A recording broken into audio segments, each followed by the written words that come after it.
به نام خدا. در زمانهای قدیم زن و شوهری فقیر زندگی می‌کردند.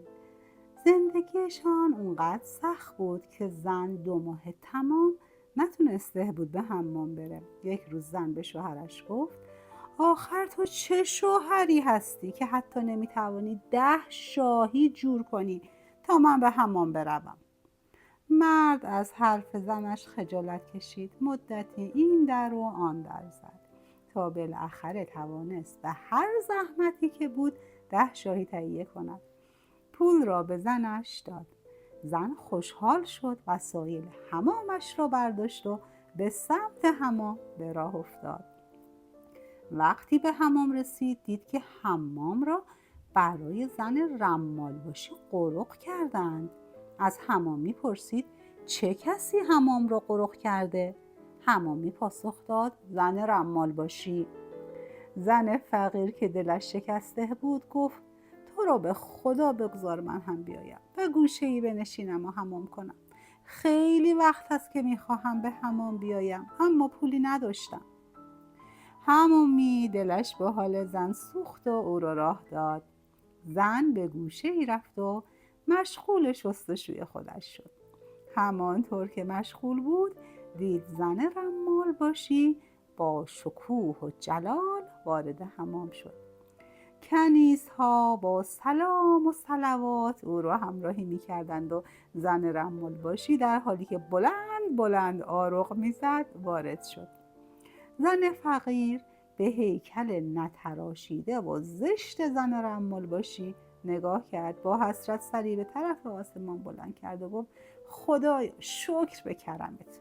من با این قد و قامت و جمال 2 ماه یک بار هم نمیتوانم به حمام بیایم، اما برای این زن زشت حمام را قرق میکنند و او با این جاه و جلال وارد میشود. زن فقیر با این افکار خودش را شست و از حمام بیرون آمد. وقتی شب شد شوهرش به خانه برگشت.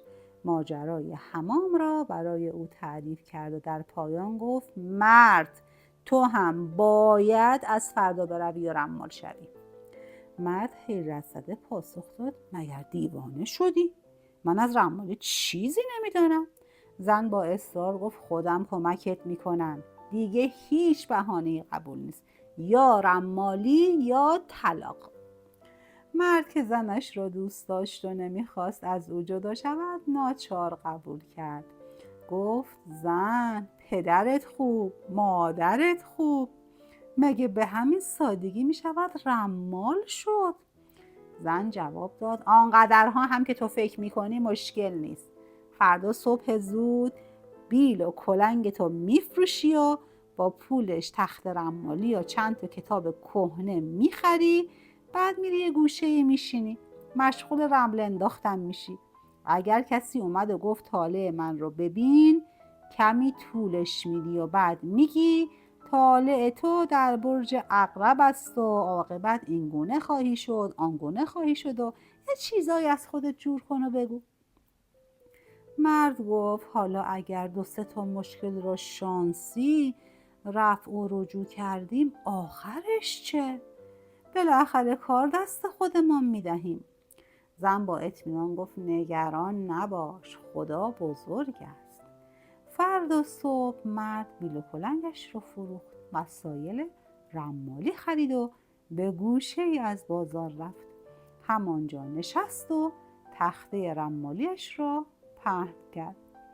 مدتی نگذشته بود که جلودار پادشاه سراغ او آمد و گفت ای رمالباشی، شتری که پولهای پادشاه بارش بوده گم شده است، رمل بیانداز و بگو کجا رفته. مرد که از شدت ترس نمیدانست چه کند در دلش گفت خدایا چه خاکی به سرم بریزم، این زن سبک مغز چطور مرا به این درد سر انداخت؟ بعد برای اینکه وقت بخرد مهره ها را در دستش چرخاند و روی تخت انداخت. کمی فکر کرد و گفت جلو دار باشی، برو 10 دینار بده نخود بخر. بعد هر طرف که دلت خواست راه بیفت و دانه دانه نخودها را بریز. وقتی نخودها تمام شد 3 بار دور خودت بچرخ. بعد از آن مستقیم به همان جهتی که ایستاده‌ای برو. بدون اینکه به اطراف نگاه کنی شتر را همانجا پیدا خواهی کرد. جلودار باشی 10 دینار داد، نخود خرید و همان کاری را که رمال گفته بود انجام داد. در نهایت به خرابه‌ای رسید و شتر را دید که آنجا خوابیده است. با خوشحالی فراوان افسار شتر را گرفت و آن را به قصر برد. در این میان حکایت پیدا شدن شتر و رمالی مرد را برای پادشاه تعریف کرد. پادشاه که از این ماجرا خوشحال شده بود دستور داد 10 اشرفی به عنوان انعام به رمال داده شود. وقتی مرد 10 اشرفی را دید از خوشحالی دست و پایش را گم کرد، بساطش را جمع کرد و پیش از غروب به بازار رفت. هر چه نیاز داشت خرید و با دست پر به خانه برگشت. با لبخند به زنش گفت زن، حق با تو بود. من نمیدانستم که رمالی اینقدر درآمد دارد. خدا پدرت را بیامرزد که مرا از کارگری و این همه بدبختی نجات دادی. زن خندید و گفت دیدی گفتم، حالا فقط باید کارت رو ادامه دهی. آن شب مرد و زنش با خوشحالی نشستند و درباره آیندهشان صحبت کردند.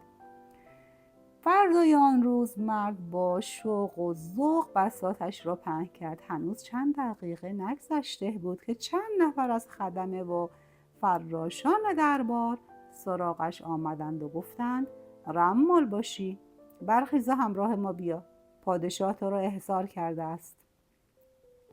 این را که شنید دلش فرو ریخت و رنگ از چهرهش پرید. با خودش گفت بر پدر این زن لعنت، دیدی دست آخر کار دستم داد. اگر پادشاه بفهمد که من رمال نیستم و چیزی از این کار نمیدانم سرم را گوش تا گوش میبرد. با ترس و لرز وسایل رمالیش رو جمع کرد و همراه فراشان راهی قصر شد. در راه 1000 جور فکر و خیال به سرش زد. از ترس جانش زبانش بند آمده بود. وقتی به قصر رسید پادشاه نگاهی به او انداخت و گفت تو همان کسی هستی که شتر مرا پیدا کردی؟ مرد که نمیتوانست انکار کند گفت بله قربان. پادشاه گفت از امروز تو رمال باشی این دربار هستی. از این به بعد در دربار میمانی و هر ماه جیره و مواجب میگیری. حالا برو و کارت را شروع کن. مرد که از ترس جانش لرزان بود سرش را پایین انداخت و به خانه برگشت. وقتی به خانه رسید با عصبانیت به زنش گفت زن، خانه ات خراب، آخر مرا به کشتن دادی. میدانی امروز چه شد؟ پادشاه مرا به عنوان رمال باشی دربار انتخاب کرد. حالا باید هر روز دعا کنم که چیزی پیش نیاید وگرنه مشتم باز می شود و سرم به باد می رود. زن با خونسردی گفت ای بابا، تو چقدر اینقدر ترسو هستی؟ بعد از این همه بدبختی حالا خدا به ما رو کرده است. نه ترس، خدا بزرگ است، فقط کارت را بکن و بی خیال باش، آخرش هم یه جوری می شود. زن آنقدر حرف زد که مرد کمی آرام شد. از آن به بعد او مانند دیگر درباریان راست به قصر می رفت و شبها به خانه برمیگشت. مدتی گذشت و هیچ اتفاقی نیفتاد. مرد کم کم به زندگی جدیدش عادت کرد و خیال می کرد که همه چیز به خوبی پیش می رود. اما یک شب چند دوست خزانه پادشاه را خالی کردند و با طلاها و جواهرات فرار کردند. صبح که شد پادشاه خشمگین رمال باشی را احضار کرد و گفت دوستها را پیدا کن، هرچه را که از خزانه برده‌اند برگردان. مرد که از ترس جانش زبانش بند آمده بود گفت اطاعت قربان و به خانه برگشت. وقتی به خانه رسید به زنش گفت زن، روزگارم سیاه شد. دیشب دزدها خزانه پادشاه را خالی کردند.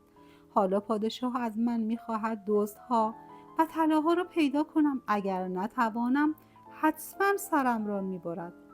زن با خونسردی گفت نترس، فعلا برو از پادشاه 40 روز مهلت بگیر، خدا بزرگ است، تا آن موقع ببینیم چه میشود. مرد به قصر برگشت و از پادشاه 40 روز مهلت گرفت. وقتی به خانه آمد به زنش گفت زن 40 روز مهلت گرفتم، اما بعد از این مدت چه خاکی به سرم بریزم؟ زن گفت تا 40 روز دیگر کی زنده است و کی مرده؟ فعلا برو بازار و 40 عدد خرما بخر، هر شب یکی از آنها را بخور و هسته‌اش را داخل یک دله بینداز. اینطور میفهمیم که چند روز گذشته و چه روزی روز 40 است. مرد به حرف زنش گوش داد، خرماها را خرید و هر شب یکی از آنها را میخورد.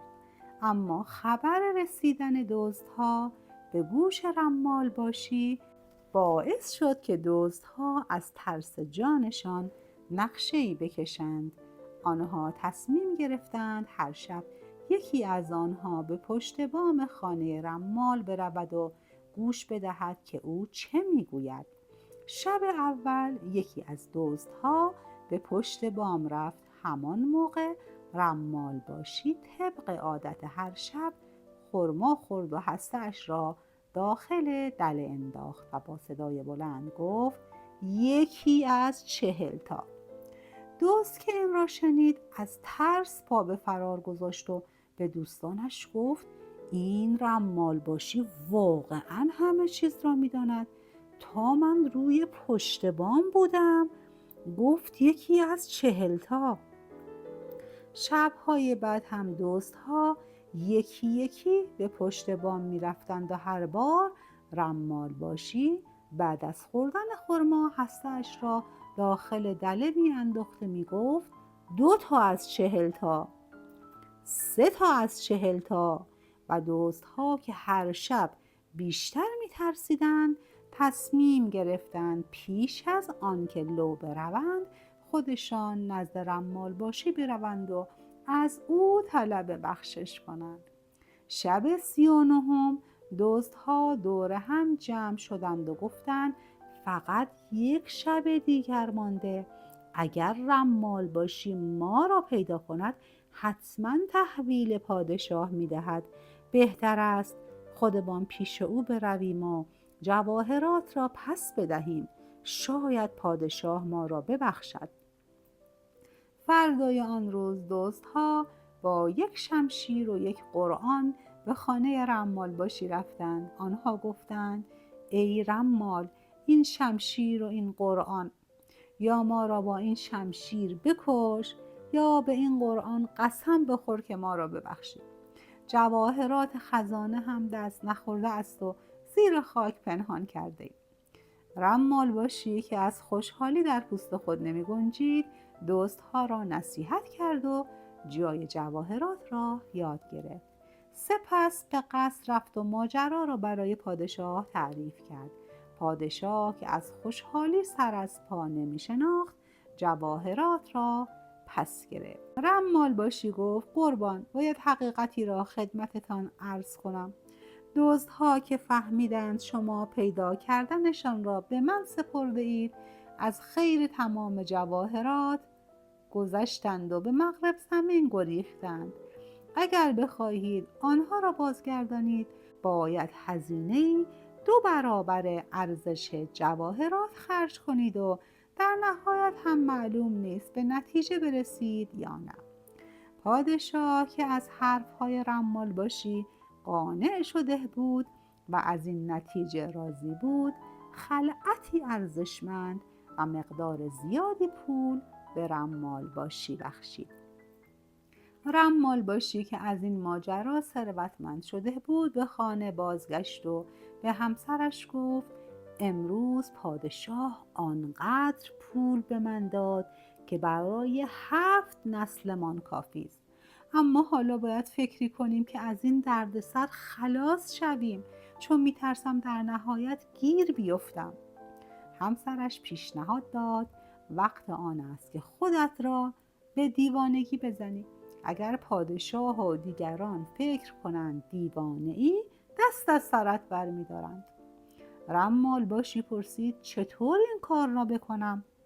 زن گفت فردا صبح که پادشاه به حمام می رود، خودت را به او برسان، دست و پایش را بگیر و مثل دیوانه ها رفتار کن. بعد او را از آب بیرون بکش و شروع کن به رقصیدن. همه فکر می کنند کاملا دیوانه شده ای و پادشاه دیگر کاری به کارت نخواهد داشت. رمال باشی که این پیشنهاد را خوب یافت قبول کرد. صبح روز بعد وقتی پادشاه به حمام رفت، رمال باشی دوان خود را به آنجا رساند. او نگهبانها را کنار زد، وارد حمام شد و پادشاه را با عجله از خزینه بیرون کشید. ناگهان سقف خزینه فرو ریخت و پادشاه متوجه شد که رمال باشی جانش را نجات داده است. به همین دلیل بار دیگر به او مال فراوانی بخشید و مقامش را بالاتر برد.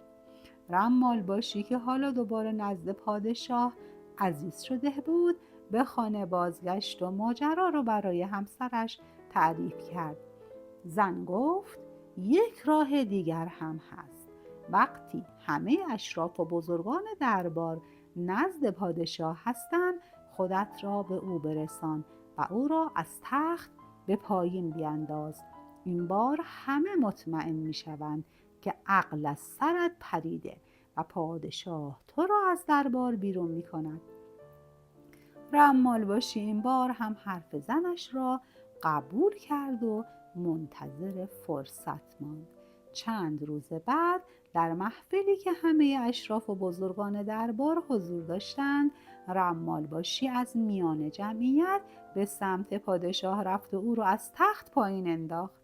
در همین لحظه عقربی از زیر تخت بیرون آمد. همه فهمیدند که رمال باشی جان پادشاه را نجات داده است.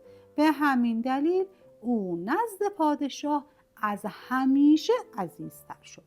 رمال باشی که حالا دیگر از نقشه هایش نتیجه‌ای برعکس گرفته بود، به همسرش گفت امروز همینطور شد. حالا بیش از پیش از عاقبت کار میترسم. همسرش او را دلداری داد و گفت حالا که خدا میخواهد کارت روز به روز بهتر شود، چرا ما نخواهیم؟ رمال باشی از آن پس هر روز به دربار میرفت و شب به خانه باز میگشت و با همسرش به خوبی و خوشی زندگی میکرد. روزی پادشاه همراه رمال باشی به شکار رفت. او ملخی را در مشت خود گرفت و از رمال باشی پرسید بگو ببینم چه چیزی در مشت من است؟ رمال باشی به آسمان نگاهی کرد و در دل گفت خدایا، خودت میدانی که من میخواستم از این کار دست بکشم و تو نگذاشتی. حالا هم من راضیم به رضای تو. بعد آهسته زیر لب گفت یک بار جستی ملخک، دو بار جستی ملخک، آخر به دستی ملخک. پادشاه گفت بلندتر بگو. رمال باشی با ترس و لرز حرفش را بلندتر تکرار کرد. پادشاه که از جواب او خوشش آمده بود، مشتش را باز کرد و ملخ به هوا پرید. او بار دیگر به رمال باشی آفرین گفت و از او تقدیر کرد. این گونه بود که رمال باشی با شانس و تدبیر خود نزد پادشاه عزیز شد و زندگی خوشی را در کنار همسرش گذراند. این داستان به ما یادآوری می کند که گاهی شانس و هوش می توانند بهترین یار انسان باشند. دوستان عزیزم، امیدوارم همیشه توی زندگیتون خوش شانس باشید و خوش اقبال، دقیقاً مثل رمال باشی این قصه. تا داستان بعدی منتظر بمونید.